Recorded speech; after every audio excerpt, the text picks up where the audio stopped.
importancia a las ideas más que a las palabras, ¿ok? Que expresan esas ideas, ¿va? Y por otro lado tenemos otro movimiento poético barroco que se llama el culteranismo. Aquí está el culteranismo. Y el culteranismo, chicos, tendió más, se inclinó más por la forma más que por el fondo. Es decir, le dieron más importancia a las palabras del poema. Encontramos, por ejemplo, el uso de metáforas, el uso de cultismos, el uso en general de figuras retóricas. ¿Qué es el cultismo, muchachos? El cultismo es la introducción al español de latinismos o helenismos crudos, es decir, había poetas culteranistas que tomaban directamente del latín alguna palabra, ¿verdad? Y no la castellanizaban, no la convertían al español, así la usaban tal cual aparece en latín. Por ejemplo, apropinquare, el verbo apropinquare. Bueno, nosotros sabemos que en español la terminación verbal del infinitivo de los verbos no es are, sino es ar, ir, como amar, comer, vivir, ¿verdad? Entonces la terminación are de los verbos pues es propia del latín, por ejemplo, ¿no? Entonces decir apropinquare pues es un cultismo porque ni siquiera se tomaron la molestia los culteranistas de castellanizarlo y decir apropinquar o apropincuarse, por ejemplo, ya con el pronombre reflexivo se. ¿Me explico? Entonces eso es un cultismo. ¿Va? Bueno, y las figuras retóricas también, que ya hemos hablado de ellas, las figuras retóricas sirven para darle más expresividad y belleza al lenguaje poético, ¿verdad? Tenemos pues, varias figuras retóricas que pues ahorita pues, por cuestión de tiempo no voy a ver tan específicamente, una por una, pero bueno, chicos, eso en cuanto al culteranismo, por ejemplo, ¿no? Y para terminar el video, bueno, hablemos de Sor Juana Inés de la Cruz, ¿verdad? Sor Juana Inés de la Cruz, la gran poeta, la gran poetisa latinoamericana, la gran poetisa del continente americano, incluso me atrevería a decir yo, la gran poetisa de América, ¿verdad? Ella escribió este tipo de poesía. Ella escribió la poesía, cultivó pues la poesía culteranista, la poesía que le da mucha importancia a la forma, pero, perdón, al fondo, pero también a la forma, que le da mucha importancia al contenido, pero también un contenido siempre muy inteligente, el de la poesía de Sor Juana Inés de la Cruz, pero también un interés también muy especial por la forma, por las palabras, ¿verdad? Entonces, por eso, Sor Juana Inés de la Cruz empleaba muchas figuras retóricas, principalmente empleaba el hiperbatón, la hipérbole, por ejemplo, también, la antítesis, otra figura retórica muy común en ella, la antítesis, los adjetivos o los epítetos, ¿verdad? ¿Qué más? A ver, déjenme. Bueno, obviamente la metáfora, ¿verdad? La metáfora. Sí, yo creo que son las figuras retóricas que más empleó ella. Voy a explicar estas figuras retóricas importantísimas en la poesía de Sor Juana Inés de la Cruz. El hiperbatón. ¿Qué es el hiperbatón, chicos? El hiperbatón es una figura retórica que consiste en desajustar el orden lógico de la oración española para darle más expresividad al verso. ¿Qué significa desajustar el orden lógico? Bueno, empecemos. ¿Qué es el orden lógico de la oración española? La oración española nos plantea que el orden más común, la forma más común como nosotros expresamos nuestras ideas en las oraciones es comenzando con el sujeto, es decir, normalmente el hablante comienza con el sujeto de la oración, continúa con el verbo, es decir, la acción que lleva a cabo el sujeto, y termina en tercer lugar, tercer elemento de la oración, sería complementos de este verbo, como objeto directo, indirecto, circunstanciales, etcétera, etcétera, ¿no?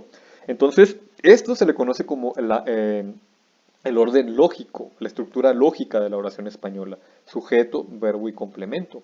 No significa que sea la única forma sintáctica de la oración, es decir, no significa que sea la única forma en la que nosotros en español nos comunicamos. Hay otras formas que no son la forma lógica, pero eso no significa que no sean correctas. Un ejemplo de forma lógica, Sor Juana, Sor Juana escribe sonetos, por ejemplo, donde Sor Juana es el sujeto, escribe es el verbo, sonetos es el objeto directo, es decir, es el complemento del verbo. Y es una forma lógica de la oración. Sor Juana escribe sonetos y es correcta. Pero también puedo decir yo que Sor Juana sonetos escribe. ¿Se fijan? Ahí ya alteré la forma lógica. ¿Por qué? Porque comencé con sujeto, pero luego me fui con el complemento del verbo y al final dejé el verbo. O puedo decir, sonetos, Sor Juana escribe. O sonetos, escribe Sor Juana. Por ejemplo, este último, sonetos, escribe Sor Juana. Es correcto, no es la forma lógica, pero eso no significa que sea incorrecto. Sigue siendo correcto decir sonetos, escribe Sor Juana. Y ahí tenemos una alteración, de hecho está invertido completamente el orden lógico, ¿no? Porque estamos ahora comenzando con el complemento del verbo, luego con el verbo y al final con el sujeto. Es correcto.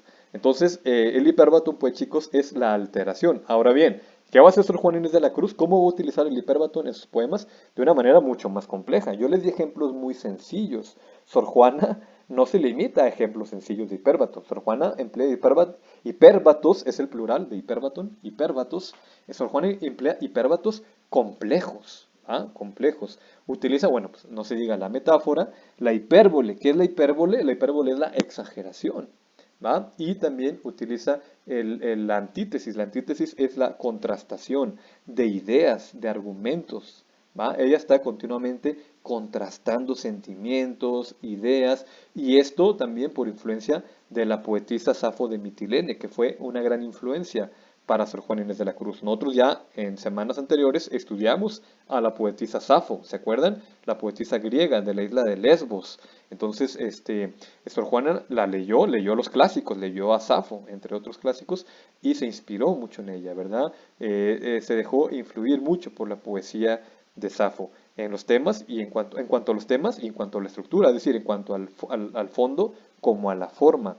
Para terminar el video, bueno, pues vamos a ver este poema que es el de Al que ingrato me deja busco amante.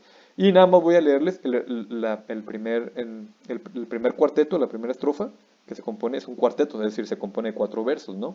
Esto es un soneto, Sor Juana escribía muchos sonetos. Un soneto es un tipo de poema que se compone de 2 cuartetos y 2 tercetos, es decir, de 2 estrofas de 4 versos cada una de ellas y las últimas y otras 2 de tercetos que son estrofas de 3 versos cada uno de ellos, ¿no?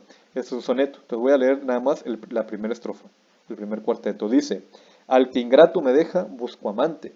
Al que amante me sigue, dejo ingrata. Constante adoro a quien mi amor maltrata. Maltrato a quien mi amor busca constante. ¿Ok? Entonces aquí encontramos, pues chicos, justamente el hiperbatón. Está alterado el orden lógico de la oración. Y es que eso es barroco justamente. El barroco es una alteración de los órdenes, ¿no? Entonces, de los elementos de un arte, por ejemplo, la alteración de los valores clásicos, por ejemplo, de un arte, ¿no? En este caso de la poesía. Entonces decimos, al que ingrato me deja, busco amante. Al que ingrato me deja. O sea, el ingrato me deja, busco amante. O sea, estoy buscando amante, o como al que ingrato me deja, busco amante. Pareciera que no tiene sentido. ¿Por qué, chicos? Porque aquí hay un hiperbatón, justamente, ¿no? Sor Juana desarregló, desajustó el orden lógico. ¿Cuál sería el orden lógico, por ejemplo? Bueno, si comenzamos con el sujeto soy yo, bueno, el yo lírico que se refiere a Sor Juana, ¿no? El yo lírico, yo. No aparece ahí, en español no requerimos usar el sujeto explícito porque está en el verbo también, ¿verdad? Entonces, bueno, sujeto es tácito, yo. Luego, ¿qué sigue? Verbo, ¿cuál es el verbo? Busco, yo busco. No, el sujeto no puede ser el amante porque no tiene sentido decir el amante busco. El amante busca, yo busco y tú buscas. ¿Va? Entonces, si el verbo dice busco, pues soy yo quien busco. Entonces, yo soy el sujeto y luego sigue verbo, ¿verdad? En la forma lógica es el verbo el que sigue, busco. Luego, ¿qué sigue después del verbo? Pues los complementos del verbo. En primer lugar, ¿a quién busco? ¿Verdad? Busco al amante que ingrato me deja. Entonces, la forma lógica de esta oración sería, busco al amante ingrato que me deja. ¿Va? ¿Se fijan? Entonces ahí ya lo puse yo en estructura lógica. Y si ustedes se fijan, pues ya se entiende mucho mejor. Busco al amante ingrato que me deja. Es decir, da a entender San Juan Inés de la Cruz que ella anda buscando a esa persona de la cual ella está interesada, anda buscando a esa persona esa persona que la está dejando a ella. Es decir, ¿cómo es posible que ella busque a esa persona que la está rechazando a ella, ¿no? Sin embargo, pues la sigue buscando, ¿no? Ahí hay también un contraste. No sé si me explico. Entonces, bueno chicos, aquí termino para no extender mucho más el video. La tarea, ya vieron ustedes, ya la publiqué las indicaciones de la tarea. Trata de este poema, tienen que ordenar de manera lógica estas oraciones e interpretar el poema, ¿no? Cuídense mucho, hasta luego.